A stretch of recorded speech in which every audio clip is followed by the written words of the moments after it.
My project is a mixture of research, history, geology, and a sprinkle of childhood memories of growing up in the 80s and 90s on the Gold Coast.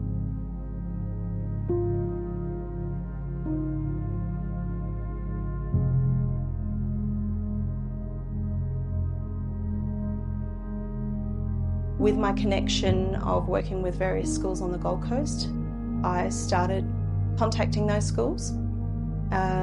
So working from Coomera all the way up to Springbrook, Numbaba Valley, Tallebudgera, Merrimack, and so on. I started working with the schools, and the kids helped me find the clays on the grounds because they're the best. They identify it really well. So each clay is very unique, has its own properties, its own weaknesses, and also its lovely transformative results.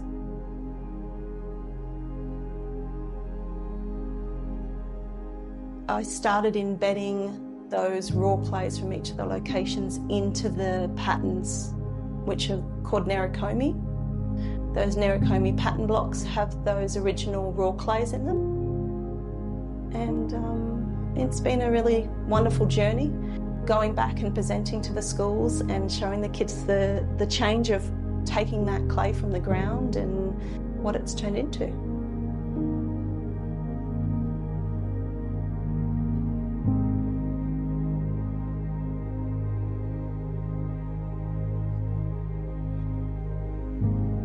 This idea was sort of initially born out of my interest in public signage and just their pure form.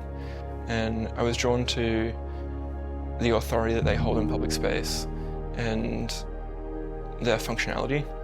Thinking about what makes a sign, how we make meaning for signs, and our personal bias when it comes to making meaning for objects and ideas.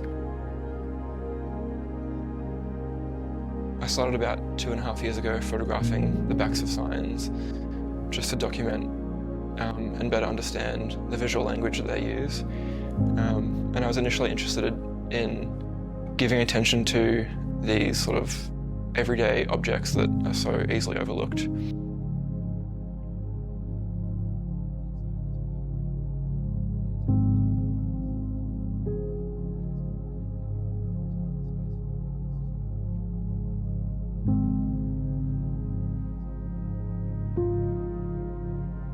So my project is about the commodification of leisure. It's actually a bit of a send-up about how institutionalised our life has become, even when we are retired, semi-retired, or not working. So when we go to our aerobics classes, we might have our equipment, and when people go to the pool to do aquarobics, they carry these extra things with them that sort of demonstrates where they are in life. And I kind of find that kind of a bit ironic and a bit interesting that we have to have these accessories to sort of define our place in the world, even when we are at leisure as opposed to working.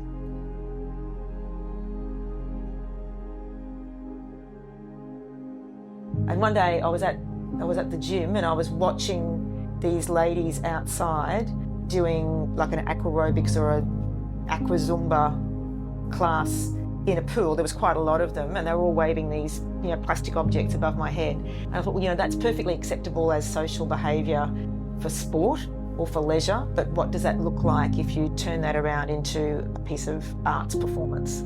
How do people feel about that?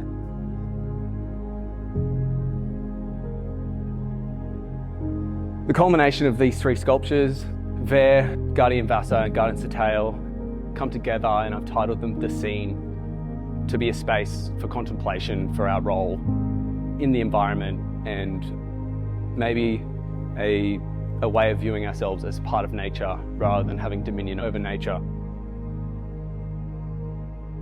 They really play on my role as an electrician, an industrial designer, and advanced manufacturing techniques. So for instance, the legs, they're all sand cast based off 3D models that I'd done in my software, 3D printed, and then finished by hand by myself.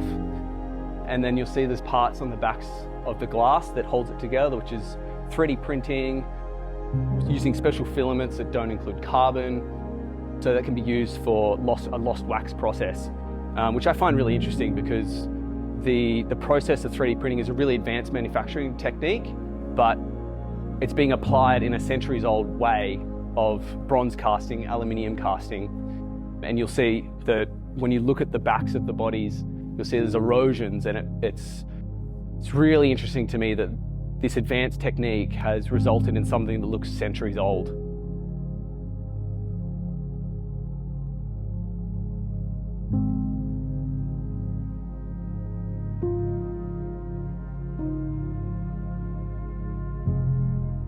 Formations and Earth-Sky Connections is a response to where I live on the edge of the Coral Sea, and also to my formative experiences seeing the ground from the air, growing up flying.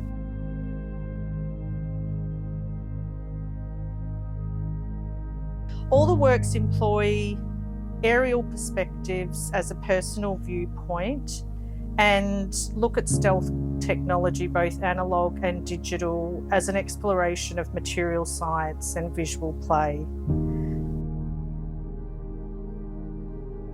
The mirror is also prevalent in a number of the works, or the concept of mirroring, and this speaks to ideas of self-reflection and spiritual growth, but also of deception, as in smoke and mirrors, and that is a segue to the double meanings of the text in the map collages as well.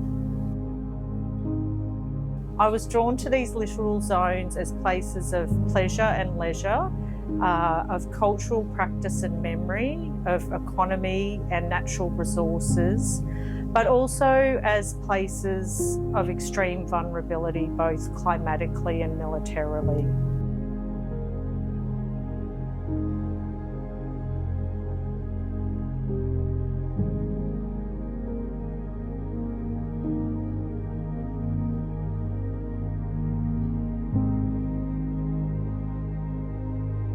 So my project is titled Reverence. I'm calling it a soft temple dedicated to my ancestors. So it's looking at personal histories as well as assessing intergenerational trauma, and specifically the death of my great-great-grandmother and the life of my great-grandfather. All of the textiles and bronze that you see have all been made by me using mostly traditional techniques such as wet felting, hand spinning and weaving. Because of all of my practice is extremely physical, it has been a really labour-intensive process. So a large part of wanting to make these structures in a soft place is to physically move through the motions and also assess the intergenerational trauma in my own body.